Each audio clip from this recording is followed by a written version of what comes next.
Hello বন্ধুরা, আমি স্বপ্না আর স্বপ্নার রং তুলিতে তোমাদের সবাইকে স্বাগত। আজকে চলে এসেছি রং তুলি ছাড়া অন্য একটা ভিডিও নিয়ে। দেখো বন্ধুরা, এই ভিডিওটাতে আমি ফিজিওথেরাপি করছি। ঘর সংসার সামলানোর সাথে সাথে আমি শুধু আঁকা আঁকির ভিডিওই করি না, সঙ্গে ফিজিওথেরাপিও করি।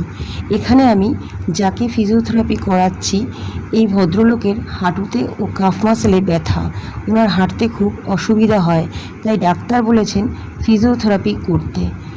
তাই আমি ওনাকে ফিজিওথেরাপি করাচ্ছি। তো বন্ধুরা, এই ফিজিওথেরাপির ভিডিওটা যদি তোমাদের ভালো লাগে তাহলে প্লিজ ভিডিওটাতে লাইক, কমেন্ট ও শেয়ার করো। তো যাই হোক, যদি তোমরা ভিডিওটা ইউটিউব থেকে দেখো তাহলে প্লিজ চ্যানেলটিকে সাবস্ক্রাইব করো, আর যদি ফেসবুক থেকে দেখো তাহলে প্লিজ পেজটিকে ফলো করো। আজ এই পর্যন্তই, দেখা হবে অন্য কোনো ভিডিওতে।